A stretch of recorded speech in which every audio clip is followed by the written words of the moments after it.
quickly now to set the scene. So WGSN, we're the world's leading trend forecaster, and my strong belief, and based on 20 years of experience at WGSN, is that you cannot understand trend without understanding people first.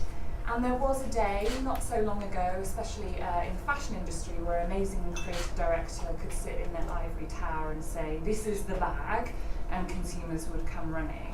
But what you're seeing already, just from the entrepreneurs in this room, is that there are people now who are really taking the time to understand consumers, that understand people, and what makes their heart beat faster, what makes them to connect to things, and that's where trends come from. So what I'm going to talk to you about this morning is one big driver that we're seeing affecting men and women across the globe, two consumer groups that we think are really important for the wellness industry, and some of the things that are on their horizon right now that might be interesting will feed into some of the trends that you'll hear about today.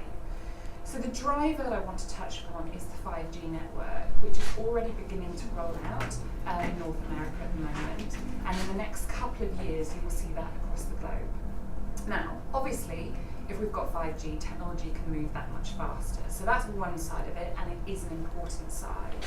But the other two sides of it, which I think really feed into this, are the fact that things are just going to get even quicker than they are right now. Our expectation of what we can get instantly is going to get so much higher. So yeah, we've got 4G in patches, and that means we can make purchases on our mobile phone quicker, we can download pictures, we can surf the web more speedily. But suddenly now our expectation is at one click we can get things whenever we need them, which means our expectations of everything speed up. So in this industry, that means that the fitness classes that we want need to get even more compact, because we've got a million other things that we need to get onto straight afterwards.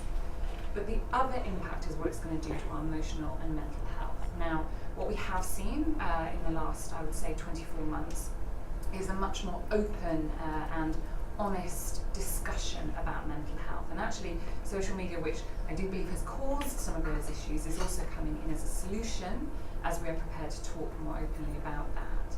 But that's only going to get more intense as, again, this kind of bombardment of information comes into us, and our brains have to deal with that, and also the toll that that has on our bodies. So there are many other drivers, but that's one that we're tracking really closely at the moment because of the impact it has. And there are two consumer groups that I think are really affected by this. One we've dubbed the augmentalist.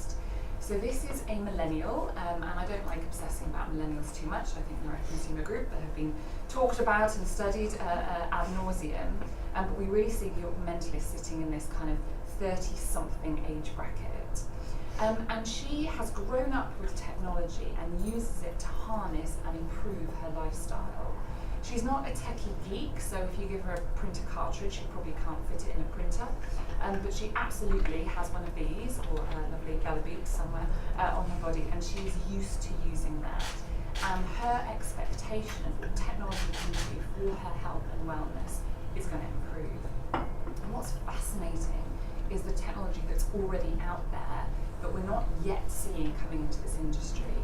An example I was talking to Anna about before we started is smart mirrors. So I'm sure many of you have stayed in hotels now where the mirror is actually your television screen. The first time that happened to me, I was literally going around, there must be TV in here somewhere. Only when I saw the little red light flicking on my big mirror that I realised that was actually television. Couldn't find a remote control, but there was a TV behind the mirror. But there's technology already in place, and uber brains in Silicon Valley working right now that will mean that the mirrors in our homes, and our expectation of what we have in our homes will also mean the same when we travel, that we'll be able to look at us and recognise what's going on in our bodies.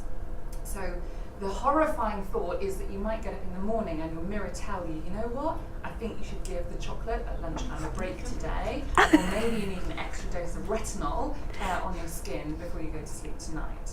And that technology already exists, it's just at the moment harnessing it and making it work for the individual. It's just out of reach, and the cost is very high, but it won't be that long before we have that. The fact that my watch can already tell me to get my lazy ass out of my chair and walk around the office, you know, these things aren't that far away, and we're very used to technology giving us advice. So the augmentalist is very up for that kind of thing, and I think these are the possibilities that are just out of reach right now, but your readers are going to be expecting, which means that businesses around the world also need to be ready for that and set out to make the most of it. And then the other consumer that I think is fascinating is someone we're calling the imperfectionist. And this is again someone who's grown up with social media, maybe a little bit younger, so we're talking about very young millennials or the slightly older Gen Zers. And she's grown up in an age where she's bombarded by perfect images, and I've gone, you know what? I don't buy into that. She doesn't use masses of filters when she posts photographs. She has a very tongue-in-cheek attitude towards social media, and by extension, also a tongue-in-cheek attitude to health and her wellness. She's still very involved in that. She still believes it to be important, but it's not all about doing it just so she looks good on Instagram. And let's face it, there are definitely consumer groups where that's what it's all about. So actually some of the examples Anna just gave I thought were really key there in terms of people posting pictures where they don't look absolutely perfect. One of the wellness trends that we think is really important for this consumer is hiking. So we did a big piece of work last year when we predicted the 2020 trends, which we do at the end of the year, and we looked 2 years out. And my active director was very convinced that hiking was the new yoga. And I think you're already seeing that. There are plenty of models quite happy to post those pictures as they're hiking up canyons in LA. But there's something about that that's a lot more inclusive. Yoga, which from its very history was about mental health and about not, perfect abs, but involved in kind of spirituality, which has kind of been bastardized to a certain extent.